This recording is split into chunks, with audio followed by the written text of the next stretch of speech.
अस्सलामुअलैकुम। अब तक की अहम खबरों के साथ मैं हूं शहजाद खान। नजर डालेंगे हेडलाइंस पर।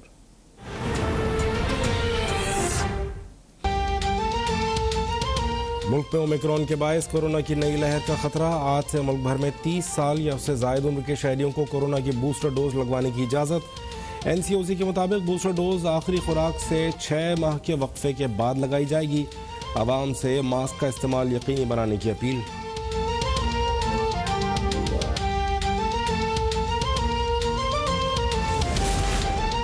इस्लामाबाद में एक दिन में ओमिक्रॉन के 34 केसेस रिपोर्ट। वफाकी दारुल हुकूमत में ओमिक्रॉन के मरीजों की तादाद 100 हो गई।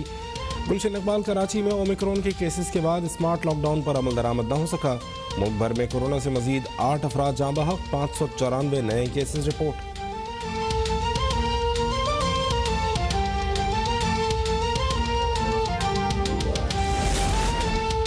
कोरोना ने अमेरिका और यूरोप को फिर अपने निशाने पर रख लिया। बरतानिया में मजीद 1,38,000 और इटली में 61,000 केसेस रिपोर्ट। अमेरिका में गुज़श्ता रोज़ 1,61,000 से ज़ायद अफराद कोरोना में मुब्तला। ओमिक्रॉन से फेफड़ों के बजाय गले के मुतासर होने का इंकशाफ।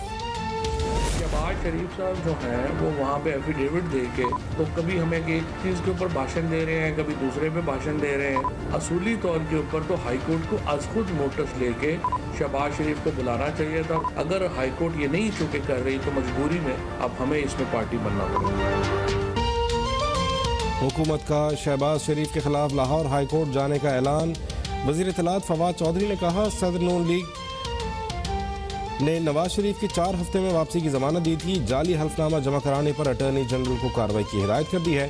सेहत कार्ड सबके लिए है, सिंध हुकूमत भी इजरा करे। हुकूमती इत्तेहादी साथ है। फाइनेंस बिल 15 से 20 जनवरी के दरमियान मंजूर हो जाएगा।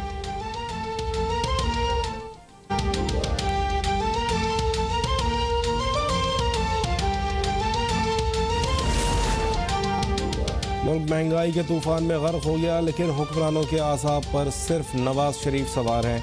हुक्मरानों को बस ये फिक्र है कि नवाज शरीफ ना आ जाएं। नवाज शरीफ आ गए तो क्या होगा? एहसन इकबाल का फवाद चौधरी के बयान पर रद्द-ए-अमल। कहा 2022 मुल्क में नए इंतखाबात का साल है। नवाज शरीफ भी आएंगे और नून लीग भी वापस आएगी। महंगाई के बाउंसर से जख्मी इमरान नियाजी के रिटायर्ड हर्ट होने का वक्त आ गया।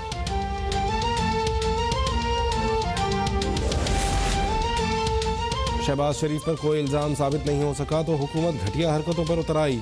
अटॉर्नी जनरल से बयान हल्फी पर कार्रवाई के लिए कहना। नैब न्याजी गठजोड़ और FIA की नाकामियों का एतराफ़ है।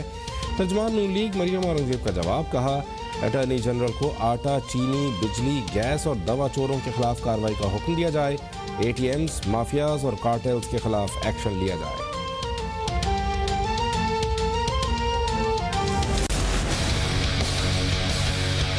23 मार्च को पूरी कौम इस्लामाबाद की तरफ मार्च करेगी।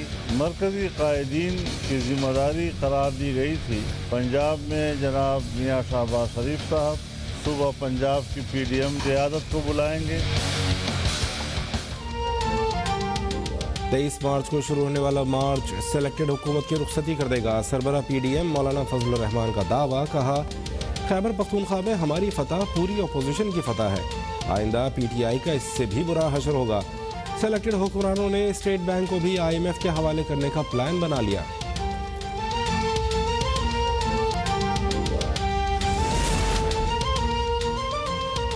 लॉन्ग मार्च करने वालों की मंजिल अडियाला जेल है। आर पार करने वालों की तरह पहले की तरह फिर ख्वार होंगे।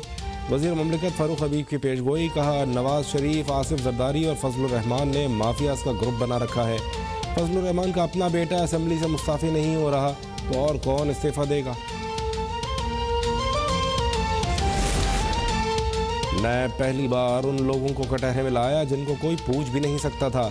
मौसर पैरवी की बदौलत 179 में से 66 मेगा करप्शन मुकदमात को मंतकी अंजाम तक पहुँचाया गया। Chairman NAB justice retired Javed Iqbal का बयान।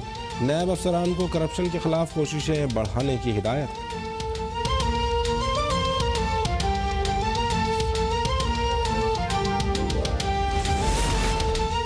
कराची में आटा पंजाब से ज़्यादा महंगा है। पता नहीं कौन से चूहे थे जो सिंध की गंदुम भी खा गए। वफाकी वज़ीर असद उमर का सूबाई हुकूमत पर वार। कहा पीपल्स पार्टी बल्दियाती कानून में तरमीम करके आवाम को इख्तियारात से महरूम करना चाहती है। सिंध में बल्दियाती बिल के खिलाफ दरख्वास्त जमा करा दी है।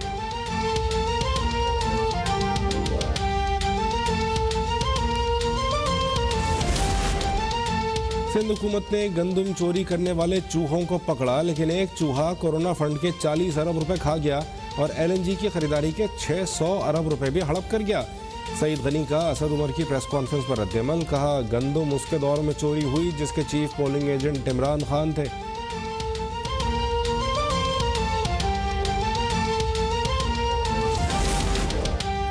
सिंध में बल्दियाती बिल के खिलाफ जमात इस्लामी का धरना चौथे रोज में दाखिल। अमीर जमात इस्लामी कराची हाफिज नईमुर रहमान का कहना है कि आज से धरने में खवातीन की बड़ी तादाद भी शरीक होगी। बल्दियाती कानून वापस लेने तक मुसलसल जद्दोजहद जारी रखेंगे। अगर पुरअमन धरने को ख़त्म करने की कोशिश की गई तो पूरे शहर में धरने दिए जाएंगे।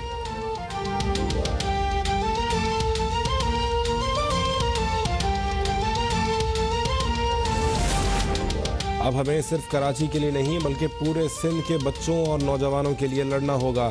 चेयरमैन PSP मुस्तफ़ा कमाल का कराची में वर्कर्स कन्वेंशन से खिताब। वज़ीर आला हाउस के सामने धरना देने का इंडिया, कहा 30 जनवरी को तिब्बत सेंटर पर पूरा कराची जमा होगा। ये पूरे पाकिस्तान में इनकलाब का पेश ख़ैमा साबित होगा। उस रोज़ घर में बैठने वाला जालिमों और आसिफ अली जरदारी का साथी होगा।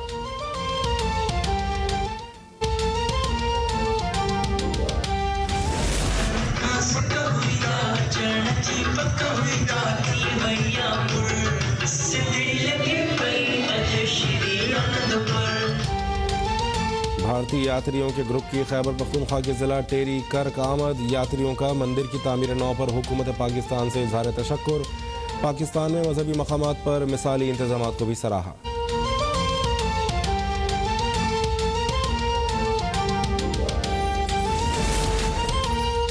भारत में अक़लियतों के साथ नारवा सलूक पर आलमी बिरादरी खामोशी तोड़े। हम किसी को जबरी मुसलमान करने के हक़ में नहीं है।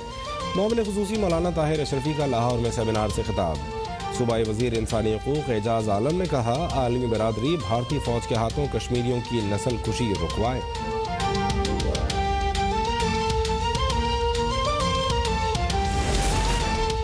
गिलगित बल्तिस्तान, खैबर पख्तूनख्वा और बलूचिस्तान के पहाड़ों पर वक्फे से बर्फबारी। सबसे कम दर्जा हरारत लेह में -13, बाबूसर में -9 और गोपस में -8 डिग्री सेंटीग्रेड रिकॉर्ड किया गया।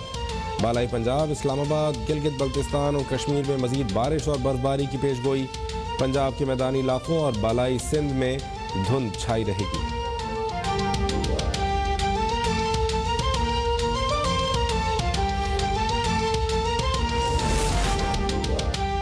पाकिस्तान के नौजवान फास्ट बॉलर मोहम्मद हसनैन की बिग बैश लीग में दबंग एंट्री। सिडनी थंडर्स की जानिब से खेलते हुए पहले ही ओवर में बगैर कोई रन दिए 3 विकेटें ले उड़े।